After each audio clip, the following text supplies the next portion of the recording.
제가 예뻐 보이지 않아요. 선생님, 잘 지냈어요? 나, 네, 괜찮긴 한데 일이 좀 생겼어요. 어쩌다 보니 제가 관리하던 회사 인스타그램을 다른 팀에서 관리하게 됐는데 계정에 올라온 사진을 보고 갑자기 기분이 울적해졌어요. 그분이 저보다 일을 더 잘하는 것 같고 내가 없어도 회사는 잘 돌아가고 회사에서의 내 자리가 사라져 간다고 생각하니까 위축됐어요. 제가 경쟁의 두려움이 큰 것 같아요. 그게 경쟁일까요? 경쟁이 아닌가요? 사회 구성원에서 탈락할 것 같은 기분? 네, 내 자리를 잃을 것 같은 불안감이요. 그건 내 시선일 뿐이잖아요. 남의 떡이 더 커 보이는 것처럼 본인이 잘하는 건 너무 당연하게 생각하는 거 아닐까요? 인정을 안 해주는 거죠. 네, 인정하지 않고 매일 반성만 해요. 책을 읽을 때도 저의 부족하고 무지했던 부분을 깨닫고 자책하게 돼서 속상해해요. 인정하는 부분은 없었나요? 나는 여기서 조금 오래 생각했다. 아니면 자책하지 않고 넘어간 부분은요? 돈으로 우열을 가리는 거요. 그리고 레즈비언 딸을 둔 엄마의 시선으로 쓴 책을 읽었는데 엄마는 딸이 동성애자인 게 세상이 무너질 정도로 엄청난 일이자 비정상적인 일인 거예요. 누군가는 엄마의 마음을 공감하겠지만 저는 딸이 비정상적이라고 생각하지 않기 때문에 별다른 죄책감을 느끼지 않고 넘길 수 있었어요. 사회적 약자들을 따뜻한 시선으로 바라보고 있네요. 자신을 약자로 보기 때문은 아닐까요? 저는 따뜻한 시선이 아니고요. 내 입장처럼 보는 거죠. 소수자로 볼 뿐이에요. 네. 하지만 자기 자신을 어떤 틀 속에 맞추고 그 틀에서 벗어나면 마치 비정상이 되는 듯한 압박감이 큰 것 같아요. 네. 그리고 부작용이 계속 있는 것 같아요. 어떤 식으로요? 어제 저녁에 약 먹고 잠들었다가 새벽에 깼거든요. 그런데 심장이 뛰고 초조하면서 갑자기 이렇게 눈물이 나요.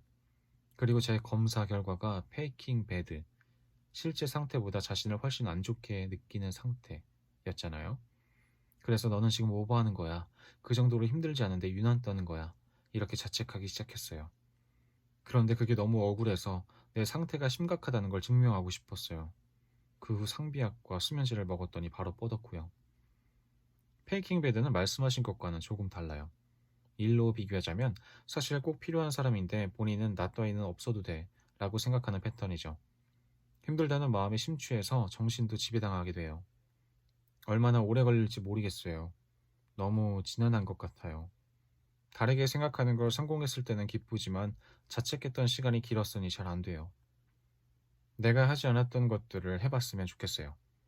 우울감이나 공허감에서 벗어나는 나만의 방법이 그다지 효율적이지 않아 보여요. 조금 더 과격한 방식을 써봤으면 좋겠어요. 일탈하는 거요? 네, 일탈했을 때 맞이할 최악의 상황이 뭐예요? 일을 그만두는 거요. 그렇군요. 맞아요. 그게 끝인데. 그리고 여름에 비해 5kg이나 쪘어요. 그래요? 그렇게 안 보이는데 뭐 이유가 있었나요? 그냥 맛있는 거 많이 먹고 술도 많이 마셨어요.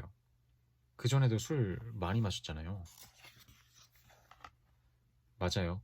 사람들이 저를 쳐다보면 살쪄서 그런 것 같고 통통하다고 생각할 것 같아요. 본인이 거울을 봐도 그러나요? 네, 너무 통통해요. 통통해도 행복하고 싶은데 그게 잘 안 돼요. 지금 상태에서 통통해도 행복해질까요? 사람들이 저를 비웃고 낮게 평가할 것 같아요. 돼지여도 행복하고 싶다고 하시는데 실제로 뚱뚱한 사람들을 낮게 평가하는 건 아니잖아요. 아니요, 낮게 평가해요. 자기 관리 못하는 사람으로요? 그냥 예뻐 보이지가 않아요. 그래서 살찐 남자도 싫어해요. 약의 영향도 있지 않을까 싶어요. 살이 찌는 약은 아닌데 입맛을 좋게 하거든요. 나중에는 약을 끊는 방향으로 가실 건가요? 경우에 따라 다르지만 본인의 의사가 제일 중요해요. 약을 먹지 않으면 괴로워요. 우울감이 안 드는 건 좋아요. 그런데 약 맞기 전에 우울감과 약 먹은 후의 부작용을 맞바꾼 느낌이에요. 부작용은 다 조절해야 할 부분이에요. 그럼 좀 어떻게 좀 해주세요. 조절해야죠. 불편하면 안 되니까요. 다만 지금 삶이 힘들잖아요. 바닥까지 무너지는 그 느낌이요. 지금은 그나마 이게 있으니까 도움이 되겠지 정도의 마음을 가졌으면 좋겠어요. 네. 두통은 갑자기 왜 생긴 걸까요? 약 때문에 두통이 생길 수 있어요. 그리고 제가 모멸감이라는 책을 읽고 느낀 건데요. 저는 모멸감을 잘 느끼고 다른 사람들에게도 잘 주는 것 같아요. 제가 예전에 게스트하우스에서 묵었거든요. 첫날에 방을 같이 쓴 친구는 너무 좋았는데 두 번째 날 만난 사람은 미묘하게 저를 아랫사람으로 보는 듯한 느낌이 들었어요. 기분이 상했죠. 그 책을 통해 느낀 게 제가 자존감이 낮으니까 상대의 태도를 부정적으로 판단하는 거예요. 그 사람은 피곤해서 그랬을 수도 있는데 저는 나를 무시하는 거야 라고 판단하는 거죠. 그 사실을 인지한 게 의미 있었어요.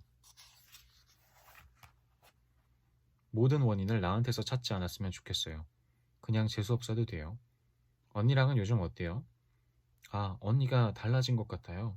예전에는 저를 아랫사람 대하듯이 했다면 이제는 동등한 인격체로 대우해주는 느낌이 들어요. 언니가 저한테 예쁜 원피스도 사다 달라고 하고 상담을 하기도 하고요. 그런 언니한테 어떤 느낌이 들어요? 언니 생각을 안 해요. 옛날에는 대부분의 원인을 언니로 돌리면서 울분을 터뜨렸는데 요즘은 안 그래요. 나를 낮추면서 상대를 올려주는 것 같기도 해요. 회사의 동료와 비교하는 것, 내가 가지지 못한 것만 보는 거죠. 그들은 칭찬하면서 나를 자책하고. 그런데 저 이중적이라서 사람들을 속으로 무시해요. 배제하고. 네, 그렇게 하세요. 이런 생각하면 안 돼. 이러지 말고요. 자유죽음.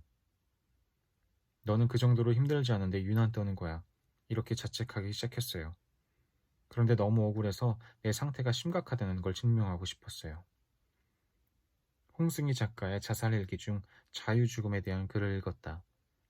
폐경이 아니라 완경으로 단어를 바꾸는 것처럼 자살을 자유죽음으로 바꾸어서 이야기하는 모습이 인상적이었다. 단어가 담고 있는 의미, 어감, 인상이 매우 부정적인 단어가 많이 있지. 낙태, 폐경, 자살 등등. 자신의 죽음을 자신이 선택하는 건 삶을 포기하는 게 아니라 하나의 선택지가 될 수도 있다. 물론 남은 자들의 슬픔은 이루 말할 수 없겠지만 삶이 죽음보다 고통스럽다면 기꺼이 그 삶을 끝낼 자유도 존중해 주어야 하는 게 아닐까. 우리에게는 애도가 너무 부족하다. 죽은 자에 대한 존중도, 자유죽음을 택한 이들을 죄인으로 몰아가는 사람들, 실패했거나 포기한 나고자로 여기는 사람들. 정말 끝까지 살아내는 게 이기는 걸까? 애초에 삶에 이기고 지는 게 어디 있을까? 회사를 그만두기로 결정했다. 좋아졌다가, 나빠졌다가, 다시 좋아지는 게 삶이니까. 그러다가 나빠지는 게 또 삶이니까. 잘 견뎌봐야지. 오늘은 여기까지 읽겠습니다. 오늘도 수고하셨습니다. 감사합니다. 안녕히 주무세요. 잘 자요.